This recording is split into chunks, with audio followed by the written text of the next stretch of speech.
Toys can be a powerful teaching tool, and now one doll maker is increasing its efforts to reflect diversity.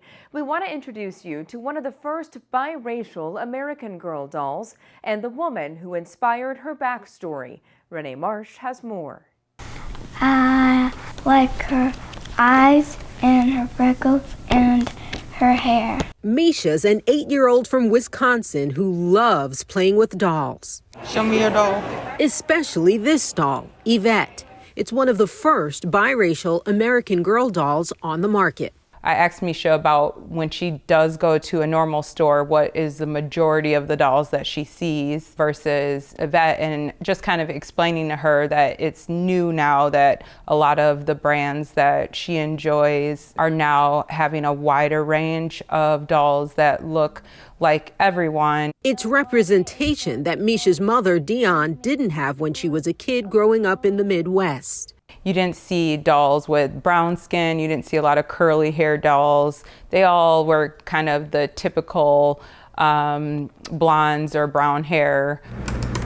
American Girl approached children's author Sharon Dennis Wyeth with an idea for a story to accompany Yvette. My editor, she emailed me and said, we're interested in creating a biracial doll.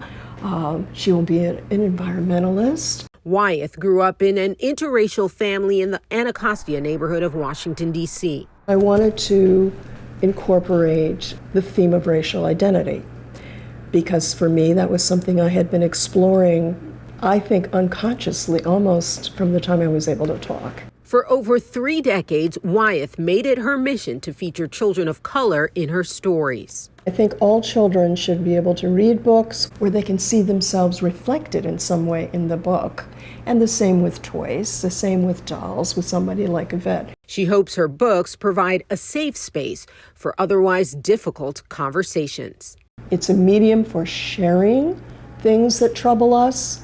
It's a medium for discussing things with parents, perhaps. Parents might look at them and say, well, let's talk about this together. Making pools of color. I'm very, very happy that Yvette, my darling Yvette, is going to make kids happy and make them feel like, hey, there's somebody who has a family like mine. Somebody who has a family like mine, an interracial family.